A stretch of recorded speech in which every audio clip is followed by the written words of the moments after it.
அர்ப்பணம் பண்ணிட்டு இருக்காங்க. இதில் வந்து எடப்பாடியார் என்ன சொல்லிட்டு ஆங்கிலத்தில் இதை மாற்றணும். அண்ணே, எங்களுடைய கருத்துமா தான் கட்சிக்குள்ளே இன்டர்னலாக நீங்கள் கொஞ்சம் பொறுத்துருங்கண்ணே. எல்லாமே ஒரு காலமும் நேரமும் இருக்குது. நிச்சயமாக அதில் எந்த மாற்று கருத்தும் இல்லை. அருமையான சட்டங்கள், அதில் வந்து எந்த மாற்று கருத்தும் இல்லை. நான் காவல்துறையில் 9 ஆண்டுகால் பணியாற்றியிருக்கேன். நான் பல பேர்த்த அரெஸ்ட் பண்ணியிருக்கேன். இருக்கக்கூடிய பிரச்சனை எனக்கு தெரியும். ஒரு பக்கம் கைதானவர்களுக்கும் ஒரு உரிமை இருக்குது, இன்னொரு பக்கம் விக்டிமுக்கு ஒரு உரிமை இருக்குது. ரெண்டையும் பேலன்ஸ் பண்ணி கொண்டு போனோங்கண்ணா. இதெல்லாம் ஆங்கிலேயர்கள் எப்போவோ இயற்றிய சட்டம் 1860ங்கண்ணா. நம்ம உங்கள் பத்திரிகை நண்பர்கள் மூலமாக நான் சொல்லக்கூடிய கருத்து, இது யாருன்னு எழுதுனா தாமஸ் பேபிங்டன் மெக்காலே எழுதினார். இந்தியன் பீனல் கோட் எங்கே எழுதினார்னே? த கிரேட் ஊட்டியில் எழுதினார். இந்தியன் பீனல் கோட் இதற்கு முன்பு நாம் அந்த மாற்றிய சட்டம் எழுதப்பட்டது ஊட்டியில். எப்படி வந்தார்ண்ணே? சென்னையில் இறங்கினார் தாமஸ் பேபிங்டன் மெக்காலே. அவர் கொடுக்கப்பட்ட பணி என்னென்ன, உட்ஸ் டிஸ்பேட்ச்னு ஒரு பணி. இந்தியாவினுடைய கல்விக் கொள்கை எழுதுறதுக்கு மெக்காலே வந்தார். சென்னையிலிருந்து இறங்கி மைசூர் வழியாக பல்லக்கில் தூக்கிட்டு போகிறாங்க. ஊட்டியில் போகிறார், கூல் வெதர்னு. ஊட்டியில் உட்காந்து மெக்காலே என்ன பண்ணுறாருன்னா 2 சட்டத்தை எழுதுகிறார். உலகத்தில் இந்தியாவில் மட்டும்தான் கல்வியினுடைய வரை நெறியும் கிரிமினல் சட்டத்தையும் எழுதிய ஒரே மனிதர் கொடுத்த சட்டத்தை நம்ம ஃபாலோ பண்ணுறோம். மெக்காலே தான். மெக்காலே கல்வி முறைன்னு சொல்கிறீங்களா? Indian penal code is written by Macaulay. அதை இத்தனை காலமாக திமுகக்கெல்லாம் ஸ்டாலின் ஐயாக்கெல்லாம் தெரியலையாட்டிருக்கு. மெக்காலே கொடுத்த ஐபிசியை வச்சுக்கிட்டு சூப்பர்னு ஓட்டியாச்சு. அதை மாற்றுவதற்கு முயற்சி. இந்தியன் எவிடன்ஸ் ஆக்ட் எப்போ வந்ததுங்கண்ணா? Criminal procedure code 1973 major amendment.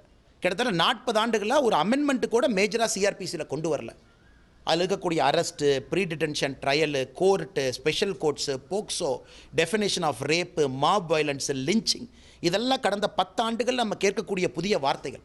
இது 10 ஆண்டுகளுக்கு முன்பு மாப் லிஞ்சிங் என்கின்ற வார்த்தை இல்லை, இன்றைக்கி தான் இருக்குது. ரேப்பில் பல டெஃபினேஷன் வந்துருச்சு. பெனட்ரேட்டிவ் செக்ஸ் நான் பத்திரிகையில் பேசினா சரியாக வராதுங்க, அது கோர்ட்டில் பேசுகிற டெர்மினாலஜி. இது இன்றைக்கி ரேப்புங்கிற டெஃபினேஷனே மாறிடுச்சு. பெனட்ரேட்டிவ் செக்ஸ் என்ன மாறிடுச்சு. அதெல்லாம் புதிய பீனல் கோடில் வரணும். இதெல்லாம் நீங்கள் கோர்ட்டில் போய் கிரிமினல் கேஸில் ஒரு ரேப் கேஸில் உட்காந்து நீங்கள் கோர்ட்டில் கேட்டால் ரேப்பே இல்லைன்னு ஆர்கியூ பண்ணுவான் டிஃபென்ஸ் லாயர். ஏன்? இது பெனட்ரேஷன் நடக்கலை, அதனால் ரேப் இல்லை. ஆனால் சுப்ரீம் கோர்ட்டினுடைய பல ஜட்ஜ்மெண்ட்டில் இது பெனட்ரேஷன் நடக்கலைன்னு அது ரேப். அதை அவங்க சட்டத்தில் சொல்லணுமல்லண்ணே. சட்டத்தில் ஓட்டை இருந்தால் அவங்க அதில் மாற்றிருக்காங்க. இந்த டெஃபினேஷன் வந்திருக்கு. டெஃபினேஷன் ஆஃப் ரேப்பை மாற்றிருக்காங்க. மாப் லிஞ்சிங், 10 பேர் சேர்ந்து ஒருத்தனை ரோட்டில் போட்டு அடித்து கொள்கிறாங்க, அது மாப். அவங்களுக்கு வந்து தனித்தனியாக காமன் இன்டென்ஷன் 34 வச்சு கொடுக்குறதா. அதனால் தயவு செஞ்சு ஒரு அன்பான வேண்டுகோள், முதலமைச்சர் அவர்கள் முதல்ல அதை புரிஞ்சுக்கிட்டு பேசணும். இந்த சட்டம் என்னன்னே தெரியாமல் யாரோ எழுதி கொடுத்ததை அப்படி படித்து வச்சுக்கிட்டு கிரிமினல் சட்டம் சரியில்லை, இது சரியில்லை, அது சரியில்லை. அடுத்து நிறைய பேர் சொல்லக்கூடிய கருத்து ஆங்கிலத்தில் வேணும். எனக்கும் அந்த கருத்தில் உடன்பாடு இருக்குது. அதனால் பொறுமையாக இருப்போம். அமித்ஷாஜி அவர்களை பொறுத்தவரை இது பல முதலமைச்சர்களோட கருத்துக்கள் எடுத்து உள்ளெடுத்தாங்க, எல்லாத்தையும் கேட்டு உள்ளெடுத்தாங்க. 170க்கும் மேற்பட்ட சிட்டிங்ஸ் நடந்திருக்கு. மேஜர் அமெண்ட்மெண்ட் பண்ணி, கேபினெட்டில் அமெண்ட்மெண்ட் பண்ணி மறுபடியும் கொண்டு வந்திருக்காங்க. 9 மணி நேரம் லோக்சபா ராஜ்யசபாவில் டிபேட் பண்ணியிருக்காங்க. இவங்க சண்டை போட்டு வெளியே போனதுக்கு நாங்கள் பொறுப்பானா? 9 மணி நேரம் இந்த சட்டம் டிபேட் நடந்திருக்கு. அதனால் முறையான அரசியலமைப்பு சட்டத்தின்படி இவ்வளோ வேலைகள் நடந்து தான் இந்த 3 சட்டங்கள், 3 லா இன்றைக்கி வந்து சட்டமாக நம்ம கண் முன்னாடி இருக்குது. இன்றைக்கி இது வந்து உச்சரிக்கக்கூடிய வார்த்தைகள் அதை தமிழ் கொண்டு வரணுமா? அதெல்லாம் பொறுத்திருந்து பாருங்கள். நான் மோடி ஐயாவை பொறுத்தவரை, அமித்ஷாஜி அவர்களை பொறுத்தவரை கட்சியிலிருந்து நாங்களும் சில வேண்டுகோளை வைத்திருக்கின்றோம். நிச்சயமாக நிறைவேற்றம் போகிறாங்க. 4 மாநகராட்சி மேயர்கள் மாற்றப்படுவதாக தகவல் கோயம்புத்தூர் மேயர் இருக்காங்களாண்ணே? இப்படியாண்ணே? இப்போ தான் முழிப்பு வந்துச்சு அவங்களுக்கு. அண்ணே, எனக்கு அதை பற்றி அவங்க உள்கட்சி பிரச்சனை, நாங்கள் அது போக விரும்பலைன்னா. ஜனகணமன தெரியாத மேயரு, ஒரு பேரா தமிழில் படிக்க தெரியாத மேயரு. நான் சொல்ல, பத்திரிகை நண்பர்கள், நீங்கள் ப்ரொசீடிங்ஸ் ஆஃப் மேயர் நீங்கள் பார்க்குறீங்க, ஆஃபீஸை போய் பார்க்குறீங்க. அந்த பட்ஜெட் ப்ரெசன்டேஷன் அப்போ மேயர் பேசுகிறதெல்லாம் நீங்கள் பார்க்குறீங்க. அதெல்லாம் நீங்கள் பார்க்குறீங்க. நீங்கள் முடிவு பண்ணிக்கங்க. இவங்க மேயரை டம்மி மேயராக இன்டென்ஷனலாக போட்டிருந்தாங்க. ஏன்? மேயர் பேர் வாங்கிட்டால் எம்எல்ஏக்கு மரியாதை இருக்காது, உதயநிதி அண்ணனுக்கு மரியாதை இருக்காது. உதயநிதி அவர்களை தவிர எல்லாத்தையும் உதயநிதி அண்ணன் அறிவாளியாக காட்டினா எப்படின்னு சுற்றி இருக்கவங்கள முட்டாளாக போடும். இது வெரி ஏஜ் ஓல்டு டெஃபினேஷன். பாரம்பரிய குடும்ப கட்சியில் உதயநிதி ஸ்டாலின் அறிவாளியாக காட்டணும்னா அமைச்சரை முட்டாளாக போடும், மேயரை முட்டாளாக போட்டால் உதயநிதி ஸ்டாலின் ஆட்டோமேட்டிக்காக அறிவாளியாக தெரிவார். இதைத்தான் திமுக ஃபாலோ பண்ணுறாங்க. அதனால் இன்றைக்கி மக்களே வெதும்பி கிடக்கின்றார்கள். செயல்படாத மேயர்களை கொடுத்துட்டு மறுபடியும் நாங்கள் மாத்திரம் ஒரு ட்ராமாவை ஆரம்பிச்சிருக்காங்க. அவங்க இந்த கட்சியாக, இந்த குரூப்பாக, அந்த குரூப்பாக அதுக்குள்ளே போக விரும்பலிங்கன்னா நீங்கள் அந்த அடிப்படையில் பார்த்தா தூத்துக்குடியிலேருந்து ஆரம்பிக்கணும்.